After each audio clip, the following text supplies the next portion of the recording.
right, welcome back to the Game Informer Show. I'm here to introduce the podcast interview section of this podcast, and I'm Ben Reeves, your illustrious host. We have the game director for Just Cause 4. His name is Francesco Antolini, and as I said, he's the game director of Just Cause 4. Francesco. All these things are important. Unfortunately, the audio quality of the interview wasn't quite up to snuff, up to our high bar of standard, but we did the best we could, and we're excited about this interview. We hope you're really excited to listen to it, so I'll let Ben Reeves take it away. All right, well, welcome, Francesco. Thanks for taking some time to chat with us. It's a pleasure to be with you, man. Yeah, the pleasure is all mine, sir. Just Cause 4, we're excited to talk about it. I hope you're excited making it, I'm sure. Yes. Yeah. And think about it too now, because, we've kept it as a sort of secret for 3 years and such, so. Yeah, well, I think some people suspected you might be working on it. The best kept secret in the industry, right? Yeah, for sure. I have to ask, too, just coming right out of the gate, everybody's playing Red Dead right now. It's like a huge, massive open world game. Like, how does it feel like releasing another open world game like after Red Dead has rocked the industry? Do you feel like you're not competing with them because you're such a different thing? Oh, it feels actually good because it's not that Red Dead was out on the shelves yesterday. Correct me if I'm wrong, but it's now about 1 month that it's out. So I guess people had the time to actually play it, or at least, those who are very, very actual fan of the franchise. So, no, I don't feel bad about it. And especially, now that we know about how the game plays, I haven't played it myself, unfortunately, because, the last stretch when you finish a game, it's crazy. I'm grateful I can have an interview now and I'm not getting crazy after bugs and prioritization and stuff, because it's all there, even if you are just 1 week from release. But anyway, I've read around, especially for journalists who had the opportunity to play Just Cause, that Just Cause fits like the polar opposite in terms of pacing and type of experience. So it can actually be a nice mix, and that's it. So no, I'm not scared by Red Dead. If I'm scared about anything, is how much people who preview the game are liking it, and so we'll be able to be up to expectation. That's the thing. Sounds like you guys are lighting the city on fire with how much game development is going on over there. Yeah. I don't know, you hear sirens in the background, but in terms of like the game, and like you guys have always kind of focused on like just crazy antics, it seems like, and like this one in particular, you're just like mixing stuff together and combining different things to create, just see what people can do in the world, which is cool. Is that like your big push going in, was like, how do we take these tools and mix them up and like let players have fun? It seems like that's kind of the core of the franchise, right? Yeah, we're actually, kind of gently following the natural evolution for the franchise itself. If you think about it, Just Cause 1 was super heavy on verticality and introduced the element of destruction and Maya, but up to a certain extent, because what you could do was just destroy vehicles. But people loved them. So we doubled down in Just Cause 3 with the concept of chaos objects and big explosions to be done everywhere. With Just Cause 3, we ramped up destruction, switching to proper physical objects, physicalized extraction for things that explode too, with the object composed by multiple parts that flow away and so on. We did try a little experiment, which was having this retract feature on the grappling hook. For us, it was a little thing, but the meaning of that little thing, the message to player was, look, you can actually mess up with the physics in the world in an active way. You can build a Goldberg machine, you can do stuff.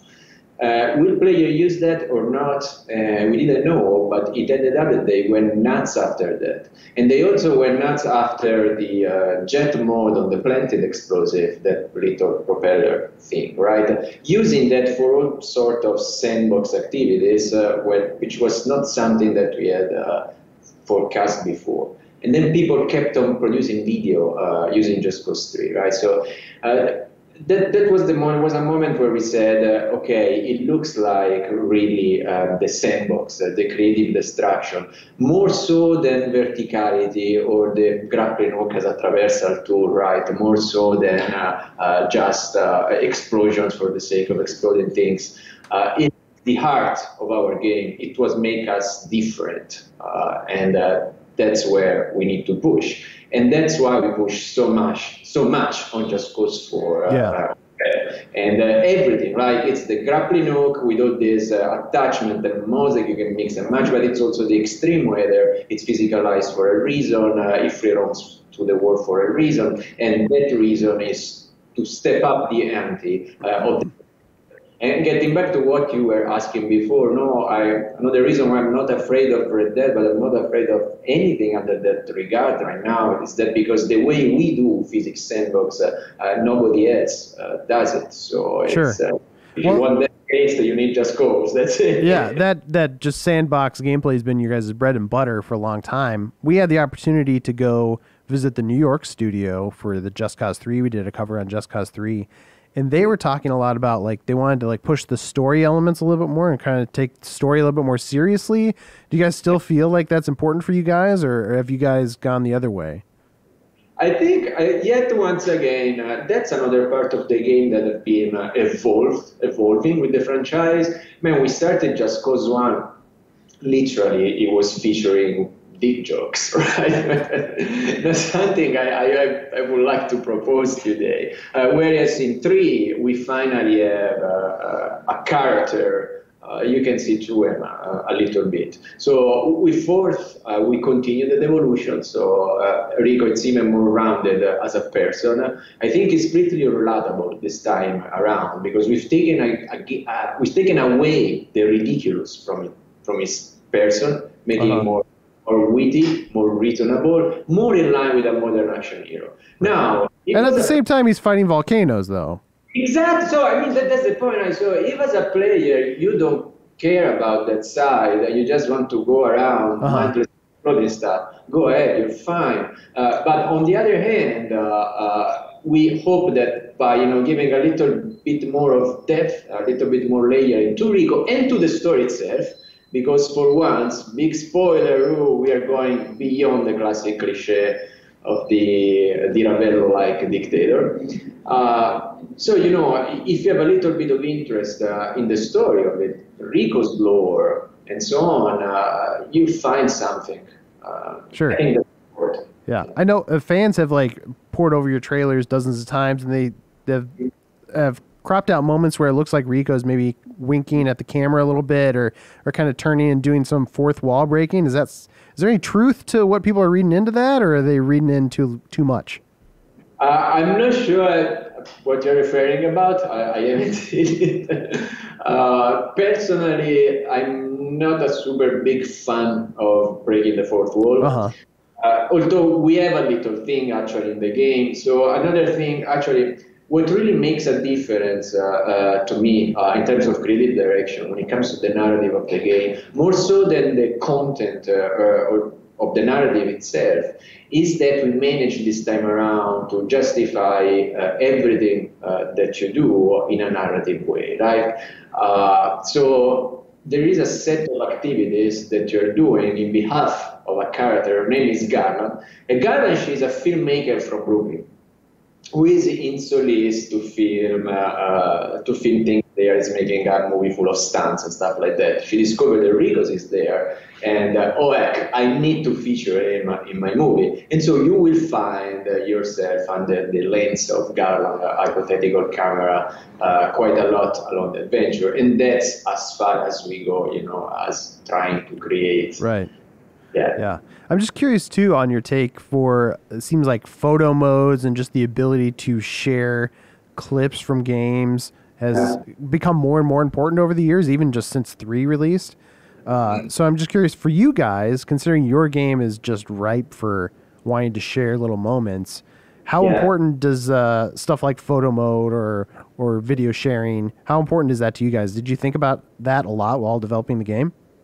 Yeah, it's super important, absolutely, especially when it comes to video sharing. So again, I was telling you before that one of the sources of inspiration for what we've designed were the humongous quantity of video that people have produced with Just Cause 3. So we don't want to take the pleasure away, on the opposite. So in the gameplay itself and the way the game is structured, it is going to be much easier than it was in Just Cause 3 to actually set up stunts and pull off stunts. When it comes to a thing called video mode or photo mode, if I had a bigger team and more resources, I would have very, very happily put it into the game. Uh-huh.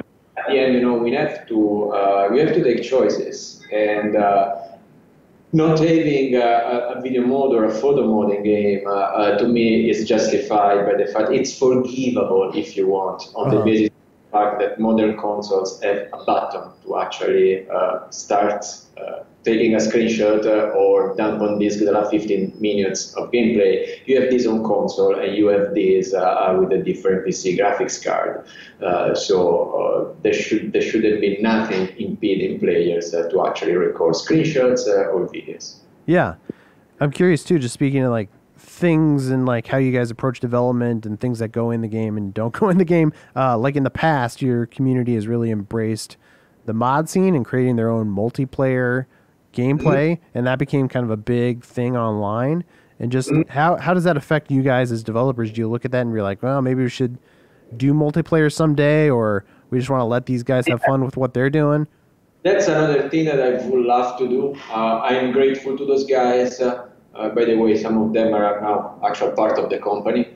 And the point is, again, that as long as I am going to direct a Just Cause, I prefer to do less stuff, but done well, rather than doing everything just for the sake of doing it, or to say, oh, we got multiplayer, right? A multiplayer, it's much more than just allowing, X number of players to share a world. You need to have gameplay for them. You need to have progression. You need to have a way to take care of this community as it evolves and take care of the world itself, right? Yeah. When I thinking about like GTA 5, GTA Online did a wonderful job. So that would be my minimum benchmark, if you want, when it comes to multiplayer. And again, unfortunately, we are not a team of that size. We are about 100 to make a game that is huge. Yeah. So it's obvious that we have continuously to take choices, and some choice comes really a priori, like the multiplayer one. It's very, very big. It's a very big thing, and as a team, 3 years ago at least, when we started doing this game, we were not ready to tackle it. Yeah, I'm sure it's a lot of work just creating the sandbox you guys have, and it's from what I played so far, it's a fun sandbox, which is great. Congrats. When you guys start looking at that, and you start looking at like, here's the different tools we want to give to players, did you go back to previous Just Cause games and see like, oh, this is what players are messing around with most, how do we make that more fun, how do we add more to those elements? We actually did this in a scientific way. We had the luxury of having some time between Just Cause 3 and Just Cause 4. That was the time when we were developing the DLC for Just Cause 3, basically. And that was also a time where, journalist reviews, players' commentaries, Reddit comments, and things like that were pouring into the internet regarding Just Cause 3. And we took as many as possible of those. We isolated keywords, and we marked whether these keywords were mentioned within a favorable or an unfavorable context. Like, I love the wingsuit keyword, wingsuit, oh, good. Or, the game, it's always the same shit, keyword, variety, negative. And at the end, we had this histogram, which was showing quite clearly which were the things that players and journalists that loved the most and which did they loved the least. And we are going to give more of what they loved a lot, and we did some pretty strong, we took some pretty strong action to amend the things that were not working. One of those things, by the way, it's very evident, you didn't need to have this kind of analysis, was that Just Cause 3 was not the best performing of the games out there.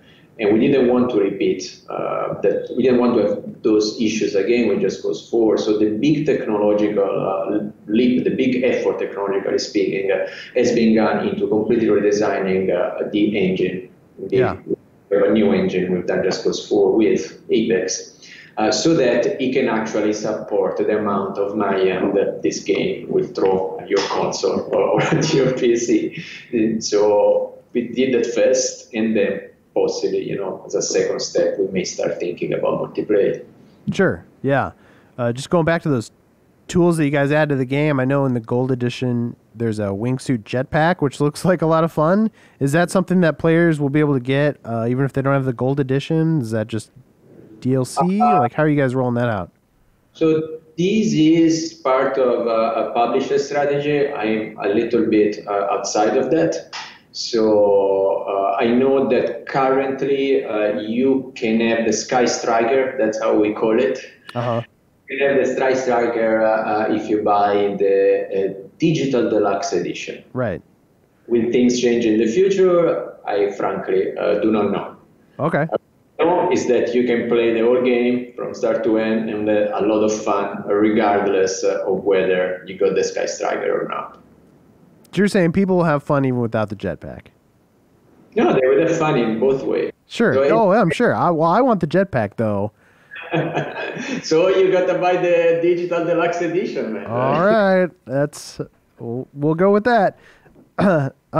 Curious too, just with game development and how you feel like, just has your approach changed to the series at all since 3 or 2? As my approach to the series changed, again, it has evolved. When I was working on Just Cause 3, some of the most important things for me were the traversal mechanics, if you want. And a big issue that we had to solve at the beginning of that game was how to foster player playing vertically. Newcomers especially. Right? You take this game, how do we avoid for people to actually stay feet on ground and try to find cover and then be frustrated because we don't have a cover button, because it's just not fun to play Just Cause like that. So my mind was pretty much focused on that type of problems. And also, there is a change in my role from designer to director. Now I have a much wider view on the whole game itself. That helps a lot to prioritize resources and where you spend your money on and where you don't. But I would say that having gone past the basic the basic obstacles with Just Cause 3. With Just Cause 4, there was much more freedom to explore what we did really want to explore, which is, again, the sandbox nature of the game and the overall macro systems. You will find a huge difference, hopefully a huge leap forward between Just Cause 3 and Just Cause 4. Sure. I know Just Cause is definitely has a fan community around it. I don't feel like it's broken through the mainstream in a way that a lot of other open world games have. Do you feel like you guys are ever make or break? Is it ever like, all right, Just Cause, this is as far as we can take this series and we're going to go do something else? Or are you guys happy to continue tinkering away on Just Cause for as long as you can? I can tell you this, that so with Just Cause 4, we actually took a lot of actions to try, I can't say make sure, but to try to actually get out from the niche, expand the niche to the mainstream, if you want. So part of actually growing Rico as an actual modern action hero, it's part of that effort. But there are endless efforts also on the design side that go in that direction from the controls itself, right? So this is the first, sorry, it's so wrapped, but this is the first Just Cause that is going to feature proper iron sights as you are used to. And it's a little thing, but it's also, I take the gamepad and I feel straight at home if I am a mainstream gamer. Concurrently, we've been talking now a lot about creativity, but truth is that one of the reasons why we are niche, I believe, is that creative players are not the majority of players out there. They are actually quite of a minority. So things that just goes for DAS, it never forces you to be creative. There is a way to play this game that hinges mainly, if not solely, on the visceral pleasure of big explosions and raw firepower, sure. right? And you want to play the game in that way, that's completely fine. And yet again, you're going to find something different that other games cannot offer, because in other games, you tend to be stuck on the ground, and there are not so many opportunities to create emergent mayhem. Emergent mayhem, even if you are not creative and you are not there playing, trying to set up a cascade reaction of destruction. But the thing can happen, and the way it happens in our game won't happen in any other. Sure. So, well, speaking of those creative solutions, what's the craziest creative solution you've seen a playtester come up with while making the game? There was the first one. We say that we are successful with Just Cause when we go to a playtest and we see somebody pulling something off that we had not thought about beforehand. Uh-huh. The first time that it happened was with a guy who used the booster attachment basically to turn its car into an airplane. So he discovered that if he had boosters in a certain position behind the car, and then he went to a ramp and then turned on the booster, the car could just fly. And since we feature after touch, it could just, navigate it into the sky. That was very, very, very cool. Another one, this one I love. This comes from one of our PR, just messing around with the game. And she attached an airlifter, our balloons, to a goat. Okay. To a goat? To a goat. Okay. And she was equipping a wing gun. So then what she did, the airlifter, these balloons are big for a purpose so that you can reel into them. So it was the balloon with the goat. She reeled in on the lower part of the balloon, and then she started to blow wind with the wing gun on the goat. The whole thing started to move. So she basically built a new vehicle, goat-based. Yeah. Really fun. Oh, that's pretty. So players that don't get their jetpack can just find a creative way to build their own, is what it sounds like. Yes. Yeah. Cool. Well, Francesco, thanks for joining us today. When can players get their hands on this game? On the 4th of December. 4th of December. That was just a clip from a larger show called The Game Informer Show. You can find it on iTunes, Google Play, or GameInformer.com. We take the fun opportunities and exclusive information from Game Informer magazine and boil it into a show that airs every Thursday with exclusive cover story information, developer interviews, a lot of fun stuff. So come love games with us.